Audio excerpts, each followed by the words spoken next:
अस्सलाम वालेकुम नाजरीन। मौलवी साहब की बीवी ने इस वक्त कौन सा गुनाह किया कि कुतिया बन गई। देखने वालों की चीखें निकल गई। अस्तगफिरुल्लाह। नाज़रीन, यकीनन ये सुनकर आपको काफ़ी अजीब लगा होगा।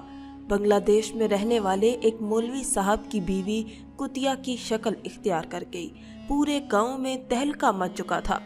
हर कोई उस खातून से दूर रहने लगा। वो खातून आखिर किस वजह से कुतिया बनी और उसने ऐसी कौन सी गलती की जिसकी सज़ा में अल्लाह ताला ने उस पर इतना इबरतनाक अजाब नाजिल किया। ये तमाम तर तफसीलात हम आपको आज की इस वीडियो में बताएंगे, इसलिए वीडियो को पूरा ज़रूर देखिएगा। अल्लाह ताला ने जहाँ मर्द को औरत का मुहाफिज करार दिया है, वहीं ज़माने जहालियत के तमाम रस्म और रिवाज को ख़त्म करते हुए औरत को उसका अपना एक मुकाम और मर्तबा दिया है। जितनी इज्जत इस्लाम में औरतों को दी गई है, इतनी शायद ही किसी दूसरे मज़हब में खातून को दी गई हो। लेकिन जब वही औरत गुनाह सरसद कर दे तो अल्लाह ताला उसे इबरत का निशान बना देता है। आज की ये वीडियो एक ऐसी ही खातून की है जिसे सुनकर आपके रोंगटे खड़े हो जाएंगे और आप फौरन अपने रब से तौबा करने पर मजबूर हो जाएंगे। ये वाक़या बांग्लादेश के शहर ढाका में पेश आया, जहाँ पर मौजूद एक कस्बे में मुसलमान कसरत की तादाद में पाए जाते थे।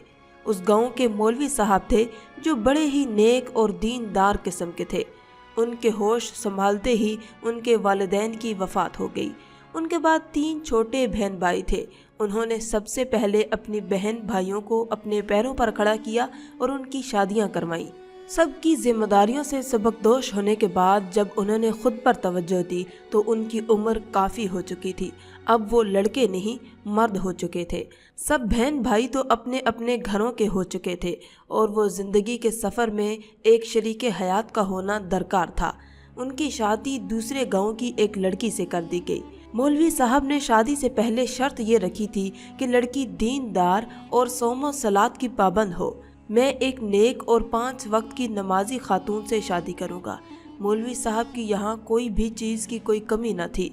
उनके पास खुदा के फजल से सब कुछ था।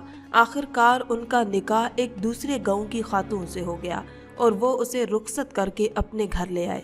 शादी के चंद रोज़ बाद मौलवी साहब ने नोट किया कि उनकी बीवी बिला वजह ही सजी संवरी रहती है। हर वक्त चेहरे पर मेकअप किए वो खुद को संवारने में ही लगी रहती है, जबकि घर का यूं ही हाल बुरा होता है। सारा सामान बिखरा पड़ा रहता है, मगर वो वक्त पर काम न करती थी, बल्कि मौलवी साहब के घर आने से पहले खुद को संजा सवार कर रखा करती थी। एक रोज़ मौलवी साहब ने घर में कदम रखा तो देखा कि घर का सारा सामान इधर उधर यूं ही बिखरा पड़ा है जैसे सुबह था।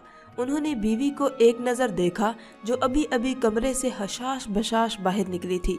मौलवी साहब उससे कहने लगे कि तुम मेरे लिए सजना संवरना बंद कर दो। मैं सादगी का कायल हूँ, तुम मुझे सादगी में ही अच्छी लगती हो। उन्होंने इंतहाई नर्म लहजे में अपनी बीवी से ये कहा था ताकि उसकी दिल आज़ारी ना हो और वो समझ भी जाए। अगले ही रोज़ जब वो घर आए तो उनकी बीवी एक बार फिर सज संवर कर बैठी थी। उन्होंने नोट किया कि उनकी बीवी बस दुनियावी कामों और आसाइशों पर ध्यान देती थी।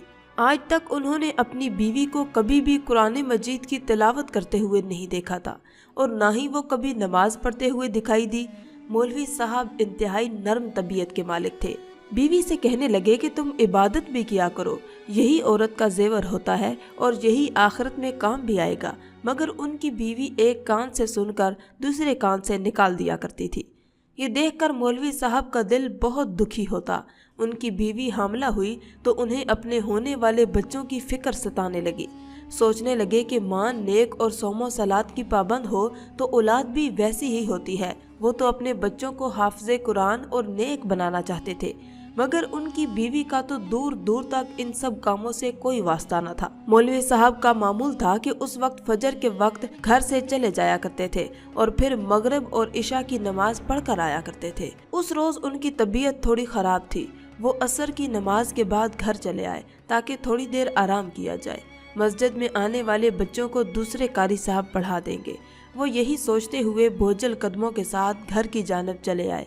मैं घर के दरवाजे पर पहुंचे तो घर का दरवाज़ा खुला था। उन्हें ये बात बड़ी अजीब लगी। वो तो ख़ास ताकीद करके जाते थे कि दरवाजे को बंद ही रखना, मगर ये कैसे खुल चुका था। خیر وہ ایک گہری سانس خارج کر کے گھر میں داخل ہوئے تو جو منظر انہیں دکھائی دیا وہ دیکھ کر ان کے پیروں کے نیچے سے زمین نکل چکی تھی۔ ان کی بیوی جسے وہ انتہائی نیک اور باکردار سمجھتے تھے، وہ ان کے گھر میں گاؤں کے غیر لڑکے کے ساتھ موجود خوشگپیوں میں موجود تھی۔ انہوں نے جب یہ منظر دیکھا تو وہ آگ بگولا ہو گئے۔ وہ لڑکا تو وہاں سے بھاگ نکلا، جبکہ مولوی صاحب اپنی بیوی کو کڑی نظروں سے دیکھنے لگے۔ ان کے دل پر شدید چوٹ لگی تھی۔ وہ بیوی کے پاس آئے اور زوردار تھپڑ مار کر بولے، تم نے میرے اعتبار محبت کا یہ نتیجہ نکالا ہے؟ تم جیسی عورتیں تو جہنم کا ایندھن ہوا کرتی ہیں، جو اپنے شوہر کی امانت میں خیانت کرتی ہیں۔ میں تو تم کو کسی صورت اپنی بیوی نہ بناتا اگر مجھے خبر ہوتی کہ تم اس کردار کی مالک ہو، اور یہ تم جیسی عورتیں تو کتیا سے بھی بدتر ہوتی ہیں جو اپنے شوہر کی وفادار نہیں ہوتی۔ مولوی صاحب اتنا کہہ کر واپس چلے گئے اور مسجد میں جا کر ورد میں مصروف ہو گئے۔ وہ اپنا دھیان بھٹکانا چاہتے تھے اور خدا کے ذکر میں مصروف رہنا چاہتے تھے۔ وہیں اس لڑکے نے پورے گاؤں میں یہ بات پھیلا دی کہ مولوی صاحب کی بیوی بدکردار ہے، اس کا گاؤں کے کئی لڑکوں کے ساتھ چکر چل رہا ہے اور مولوی صاحب سب جانتے بوجھتے خاموش ہیں۔ گاؤں والوں کو جب یہ خبر ملی تو مولوی صاحب کو تنگ نظروں سے دیکھنے لگے۔ اس روز مولوی صاحب کی طبیعت خراب تھی، وہ مسجد میں ہی سو گئے۔ فجر کی نماز ادا کرنے کے بعد جب گھر پہنچے تو جو منظر دیکھا وہ دیکھ کر ان کی چیخیں نکل گئی کہ ان کی بیوی کمرے میں کتیا بن چکی تھی۔ اس کا باقی دھڑ انسانوں جیسا تھا مگر اس کا چہرہ اور جسم بالکل کسی کتیا جیسے تھا۔ یہ دیکھ کر تو مولوی صاحب کی آنکھیں پتھرا کر رہ گئیں۔ وہ فوراً کمرے سے باہر نکلے۔ ان کی بیوی جو کتیا بن چکی تھی ان کے آگے ہاتھ جوڑنے لگی۔ وہ کچھ خود بولنا چاہتی تھی مگر سوائے کتیا کی مخصوص الفاظ کے اس کے حلق سے کچھ بھی نہیں نکل پا رہا تھا۔ یہ خبر پورے گاؤں میں جنگل کی آگ کی طرح پھیل گئی۔ جو بھی خبر سن رہا تھا وہ مولوی صاحب کے گھر آ کر یہ منظر دیکھ کر کانوں کو ہاتھ لگا رہا تھا۔ مولوی صاحب کی وہ بیوی چند گھنٹے ہی زندہ رہی اور پھر وہیں تڑپ تڑپ کر مر گئی۔ مولوی صاحب بے حد دکھی تھے اور خدا کے حضور اپنی بیوی کی مغفرت کے لیے دعا کرنے لگے۔ دھیرے دھیرے یہ خبر جنگل کی آگ کی طرح ہر طرف پھیلنے لگی۔ جو بھی یہ خبر سنتا، خاص کر خواتین، تو وہ کانپ کر رہ جاتی، ان کے رونگٹے کھڑے ہو جاتے۔ وہ یہی کہتی، خبردار جو اگر اپنے شوہر کی امانت میں خیانت کی، ورنہ تم لوگوں کا انجام بھی ویسا ہی ہوگا جیسے مولوی صاحب کی بیوی کا ہوا۔ ناظرین، حضرت ابو امامہ رضی اللہ تعالی عنہ سے روایت ہے کہ حضور اقدس صلی اللہ علیہ وآلہ وسلم نے ارشاد فرمایا، تقویٰ کے بعد مومن کے لیے نیک بیوی سے بہتر کوئی چیز نہیں کہ اگر وہ اسے حکم دے تو وہ اطاعت کرے، اور اگر اسے دیکھے تو خوش کر دے، اور اگر اس پر قسم کھا بیٹھے تو قسم سچی کر دے، اور کہیں چلا جائے تو اپنے نفس اور شوہر کے مال میں بھلائی کرے۔ اللہ تعالیٰ سے دعا ہے کہ وہ ہم سب کو 5 وقت کا نمازی بنائے اور نیک عمل کرنے کی توفیق عطا فرمائے، آمین یا رب العالمین۔ آج کی اس ویڈیو میں تھا بس اتنا ہی۔ مزید اسلامی ویڈیوز حاصل کرنے کے لیے اللہ کی شان چینل کو سبسکرائب کر دیں اور ساتھ میں موجود بیل کے آئیکن کو دبا کر آل پر کلک کر دیں۔ شکریہ۔